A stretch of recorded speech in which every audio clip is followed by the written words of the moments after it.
पुराने जमाने की बात है। एक गांव में परिवार रहा करता था। उसमें 7 लड़के और 1 लड़की थी। माता पिता जल्द ही गुजर गए तो बच्चों ने भी जल्द ही व्यवहारिक काम सीख लिया। शुरू में सबको गुजारा चलाने में काफ़ी परेशानी आई, लेकिन समय के चलते सब कुछ आसान होने लगा। उस समय समाज के पुरुषों का काम जंगली जानवरों का शिकार करना और औरतों का काम सिर्फ घर के कामकाज करना और बच्चों को संभालना होता था। 7 भाई और 1 बहन बड़े प्रेम से मिलजुल कर रहते थे। दिन निकलते ही 7 शिकार के लिए निकल जाते और बहन सबके लिए खाना पकाती थी और घर के कामकाज करती थी। भाई जब जंगल से वापस आते तो साथ में बड़े बड़े जानवर, पक्षी आदि को मारकर लाते। बहन उसके मांस को बड़े चाव से पकाती और सब भोजन करके तृप्ति का अनुभव करते। ऐसे ही दिन गुजरने लगे। एक दिन की बात है, 7 भाई जंगल को गए थे। शाम होने चली थी। बहन सबके लिए खाना बना रही थी। जब वह सब्जी के लिए हरी साग काट रही थी, चाकू की तेज धार से उसकी 1 उंगली कट गई। कटी उंगली से खून की धार बहने लगी। उसने सोचा, यदि भाइयों ने देखा तो वे बड़े दुखी हो जाएंगे। मुझे उन्हें यह बात नहीं बतानी चाहिए। उसने बहते हुए खून को अपनी ओढ़नी से पोंछना चाहा, किंतु लगा कि उसके भाई देख लेंगे। फिर उसने दीवार पर पोंछना चाहा, फिर लगा यहाँ तो और अच्छी तरह से दिखाई देगा। वह बेचैन होकर इधर उधर घूमने लगी। कोई ऐसी जगह नहीं मिली जहाँ उसका बहता खून भाइयों की दृष्टि से बच सके। अंत में कोई उपाय न देखकर उसने उसी साग में पोंछ लिया जिसकी वह सब्जी बनाने जा रही थी। शाम को भाई जंगल से वापस आए। बहन ने खाना परोसा। आज 7 भाइयों को साग बहुत स्वादिष्ट लगा। 7 अपनी उंगलियां चाटते रह गए। बहन की पाक कला की तारीफ की। अपनी तारीफ सुनकर बहन भी खुशी से फूली नहीं समाई। दिन भर के थके होने के कारण 7 भाई जल्दी ही सो गए। अगली सुबह रोज की तरह खा पीकर 7 भाई जंगल की ओर निकल पड़े। जब शिकार तलाशते तलाशते थक गए, सभी एक पेड़ की छांव में बैठकर आराम करने लगे। बातों बातों में रात के भोजन में बहन के द्वारा बनाई गई साग की चर्चा होने लगी। सब कह रहे थे कि इतनी स्वादिष्ट साग की सब्जी आज तक नहीं खाई थी।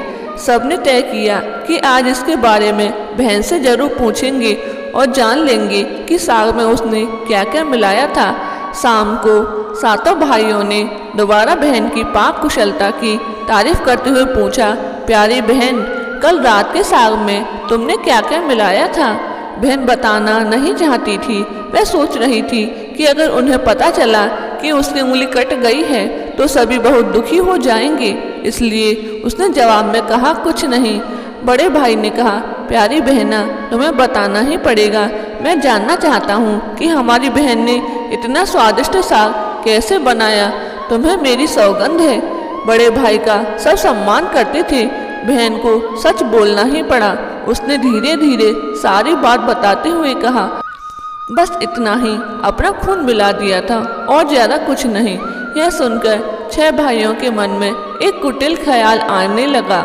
वे सोचने लगे, इसके खून की चंद बूंदें इतनी स्वादिष्ट हैं तो इसका मांस कितना स्वादिष्ट होगा। रात के खाने के बाद 7 सोने के लिए गए।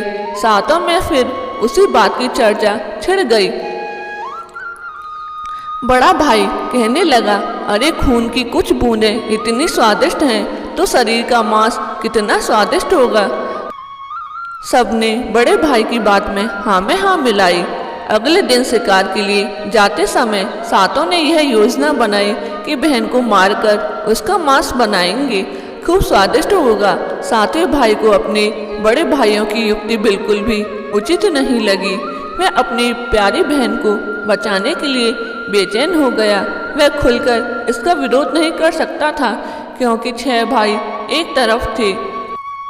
शिकार करने के बाद सभी भाई ने मिलकर एक टीले पर बांस के एक चांग, बांस के फट्टों से बना चबूतरा का निर्माण किया। उनकी योजना यह थी कि बहन को फुसलाकर यहाँ लाएंगे, तीर मारकर उसकी हत्या करेंगे और उसका स्वादिष्ट मांस पकाकर खाएंगे। अगले दिन बड़े भाई ने बहन से कहा, प्यारी बहन, तुम बड़ी हो गई हो और शादी के लायक हो गई हो। मैंने तुम्हारे लिए एक सुंदर से वर की तलाश की है। आज हम उसका घर देखने जाएंगे। तुम्हें भी सज संवर कर हमारे साथ चलना होगा। बहन शादी की बात से बहुत खुश हुई, तुरंत तैयार होकर भाइयों के साथ चलने लगी। चलते चलते वह थक गई। वह बड़े भाई से पूछने लगी, मेरा ससुराल अब कितना दूर है? बड़ा भाई बोला, बस अभी पहुंचने वाले हैं। दूर से दिखाई दे रहे टीले पर बने चांग को दिखाते हुए भाई बोला, वह देखो तुम्हारा ससुराल जहाँ तुम राज करोगी। यह सुनकर बहन आनंदित हो उठी। चांग पर पहुँचते ही बड़े भाई ने अन्य भाइयों को बहन को चांग पर खड़ी करके रस्सी से बांस के खंभे के सहारे बांधने का आदेश दिया। सभी मिलकर फुर्ती से बहन को बांधने लगे। बहन असहाय थी। उसने सभी भाइयों को हत्यारे के रूप में देखकर बहन का हृदय हाहाकार करने लगा। वह ईश्वर को याद करते हुए कहने लगी, हे ईश्वर, अब तुम ही मेरा सहारा हो। मेरे सातों भाई मेरी हत्या करना चाहते हैं। इनमें से एक भी ऐसा नहीं है जिसके दिल में मेरे लिए दया और प्रेम है। अपनी बहन की बातों से सातवां भाई द्रवीभूत हो उठा। बहन के पुकार पर वह तड़प कर रह गया, पर 6 भाइयों का प्रतिवाद करने का साहस नहीं जुटा पाया। बहन को निर्ममता से बांधने के बाद बड़े भाई ने सबको बारी बारी से उस पर बाण से प्रहार करने का आदेश दिया। बड़ा भाई हाथों में धनुष बाण लेकर जब प्रहार करने को तैयार हुआ, तब बहन भाई के सामने हाथ जोड़कर करुण स्वर में गाने लगी, मारो मारो भैया छाती में लक्ष्य करके, भैया छाती में लक्ष्य करके, तुम्हारा तीर तुम्हारा धनुष जंगल को जाएगा भैया, मारो मारो भैया छाती में लक्ष्य करके, छाती में लक्ष्य करके, भैया छाती में लक्ष्य करके। भैया ने कठोरता दिखाते हुए तीर चलाया और उसका निशाना विफल हो गया। इसके बाद दूसरा भाई तीर मारने को तैयार हुआ। बहन ने उसके आगे भी हाथ जोड़कर वही करुण गीत दोहराया। उसका भी निशाना चूक गया। इसी तरह सभी भाइयों ने बारी बारी से बहन की छाती को लक्ष्य करके तीर मारने की कोशिश की। बहन हर बार यही गीत दोहराती रही। 6 भाई लक्ष्य भेद करने में असफल रहे। अब 7वें की बारी थी। 6 भाई उसे कहने लगे, पूरी ताकत से तीर चलाना, बहन को एक ही बार में ढेर करना है। यदि तुम्हारा निशाना चूक गया तो तुम जिंदा नहीं बचोगे, हम सब मिलकर तुम्हें मार देंगे। बहन ने छोटे भाई की जान खतरे में पड़ते देखा। उसने अपनी जान न्यौछावर करके उसे बचाने का निश्चय किया। वह ईश्वर से प्रार्थना करने लगी, हे ईश्वर, मेरे भाई का तीर मेरी छाती भेदने में सफल हो जाए। वह करुण गीत गाने लगी, मारो मारो भैया छाती में लक्ष्य करके, भैया छाती में लक्ष्य करके, तेरा तीर मेरी छाती भेद जाए, मारो मारो भैया छाती में लक्ष्य करके, भैया छाती में लक्ष्य करके। छोटे भाई ने तीर चलाया। उसका तीर बहन के मर्म पर जा लगा। वह दर्द से तड़प उठी। कुछ देर झटपटाने के बाद उसके प्राण पखेरु उड़ गए। वह निस्पंद हो गई। अपनी कुटिल योजना सफल होने पर 6 भाइयों की आंखें खिल गईं। सातों ने मिलकर मृत बहन का शरीर चांग से नीचे उतारा। 6 भाइयों ने मिलकर बहन के शरीर की बोटी बोटी काट डाली। बड़े भाई ने 7वें को जंगल से लकड़ी और पानी लाने का आदेश दिया। छोटा भाई पानी और लकड़ियों के साथ साथ कुछ मछली और केकड़े ले आया। वह अंदर अंदर बहुत व्यथित था। उसके भाई बहन का मांस बड़े चाव से पका रहे थे। वह अपनी प्यारी बहन का मांस नहीं खा पाएगा। अगर नहीं खाएगा तो अन्य भाई उसे गाली देंगे। उसने मांस बनाते समय चुपके से अपने साथ लाई मछलियाँ और केकड़े को आग में दे दिया और अपना खाना जुगाड़ किया। चावल और मांस तैयार हो गया। जमीन पर केले के पत्ते बिछाकर उसमें सबके लिए खाना परोसा गया। छोटे भाई ने पहले ही अपने बैठने के स्थान पर एक छोटा गड्ढा खोदा रखा था। उसने अपनी पत्तल में परोसे गए नरमांस को चुपके से गड्ढे में डाल दिया और मछली भात खाने लगा। अन्य भाई बहन की हड्डियां चबाने लगे, वह केकड़ा चबाने लगा। जब सबने बहन के शरीर के स्वादिष्ट मांस से अपना पेट भर लिया तो बड़े ने सातवें भाई का झूठा साफ करने को कहा। उसने बहन की बची कुची हड्डियां और शरीर के अन्य भाग जैसे सिर, नाखून, पंजे आदि सभी इकट्ठा करके उसे गड्ढे में डाल दिया और मिट्टी से ढक दिया। कुछ समय बाद उस स्थान पर बांस का एक पौधा उग आया। धीरे धीरे वहाँ बांसों का झुरमुट बन गया। एक बार कहीं से एक संत आए और उसी बांस की झुरमुट तले छुपकर मल त्याग करने लगे। उसी समय आकाशवाणी हुई, संत दुर्गंध आ रही है, संत दुर्गंध आ रही है। बार बार यह आकाशवाणी सुनाई देने लगी तो संत ने झटपट उस स्थान को साफ किया। उन्होंने झुरमुट में से एक बांस काटा और अपने साथ ले गए। उस बांस से उन्होंने एक केंद्रा, एक पुराना वाद्य यंत्र बनाया। वे उसे बजा बजा कर दिन भर लोगों के घर जाकर भिक्षा मांगते थे और बदले में खूब सारा उपदेश देते थे।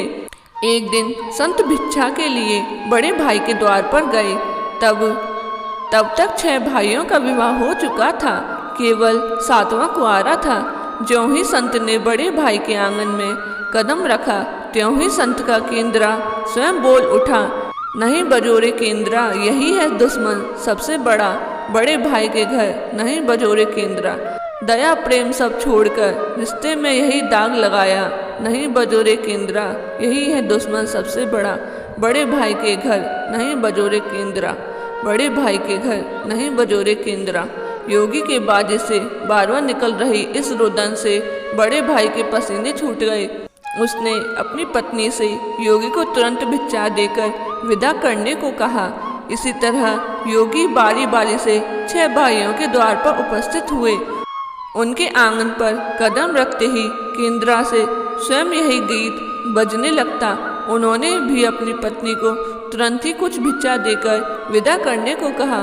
उनके मन में यह डर समा गया कि यदि इसी तरह योगी का केंद्रा बसता रहा तो उनकी यह पोल खुल जाएगी कि वे अपनी बहन के हत्यारे हैं। अंत में संत 7वें भाई के घर पहुँचे, जो अभी तक कुंवारा था। वह अकेले रहता था। जब योगी उसके द्वार पर उपस्थित हुए, केंद्रा बोल उठा, बजोरे बजो केंद्रा, मेरे सबसे छोटे भाई के घर मन की बात मन में छुपाकर युग युग से रख रहा है अंदर। योगी की केंद्रा से प्यार और दिलचस्प गीत बजते सुनकर छोटे भाई ने उन्हें सम्मान के साथ अपने घर में बैठने के लिए आसन दिया। तांबुल पान और जलपान से उनका सत्कार किया। इसके बाद केंद्रा के विषय में चर्चा हुई। योगी ने केंद्रा की जन्म कहानी सब विस्तार सुनाए। छोटे भाई ने उस केंद्रा को उसे देने की प्रार्थना की तो योगी ने उसे छोटे भाई को सौंप दिया। योगी के चले जाने के बाद छोटे भाई ने केंद्रा को अपने बिस्तर के सिरहाने की तरफ एक साफ सुथरे स्थान पर धूप दीप जलाकर सम्मान के साथ रखा। कुछ दिन के बाद छोटे भाई के घर में कुछ परिवर्तन दिखाई देने लगे। जब भी वह काम से लौटकर घर आता, सारा घर साफ सुथरा पाता। जब रोज रोज यही बात दोहराने लगी तो छोटे भाई ने अपनी भाभियों के घर जाकर पूछा, मेरी गैर हाजिरी में आप लोग मेरा घर साफ करते हैं क्या? सभी ने जवाब दिया, हमें अपने घर के काम काज से फुर्सत नहीं है, तुम्हारा घर कैसे साफ करती? छोटे भाई ने निश्चय किया कि आज वह छुपकर देखेगा कि उसका घर कौन साफ करता है। वह घर के कोने में छुप गया। घर सुनसान होते ही स्थापित केंद्रा से उसकी बहन की शक्ल की एक लड़की निकली। घर का सारा काम किया और फिर उस केंद्रा में समा गई। छोटे भाई ने यह बात अपनी बड़ी भाभी को बताई। बड़ी भाभी ने उसे समझाया, ज्यों ही लड़की केंद्रा से बाहर निकलेगी तुम केंद्रा को आग के हवाले कर देना, फिर उस पर तुलसी जल छिड़क देना, फिर देखना क्या होता है। छोटे भाई ने बड़ी भाभी के कहे मुताबिक काम किया। उसने लड़की के निकलते ही केंद्रा को आग में डाल दिया और लड़की पर पवित्र तुलसी जल का छिड़काव किया। तुलसी जल के स्पर्श से वह मानव रूप में आई। भाई ने देखा यह तो उसकी प्यारी बहन है। उसने अपनी बहन को गले से लगा लिया। उसके बाद दोनों भाई बहन बड़े प्रेम से जीवन बिताने लगे। सीख, निस्वार्थ प्रेम ही रिश्तों को बनाए रखता है। रिश्तों को कलंकित करने वाले कभी छुप नहीं सकते।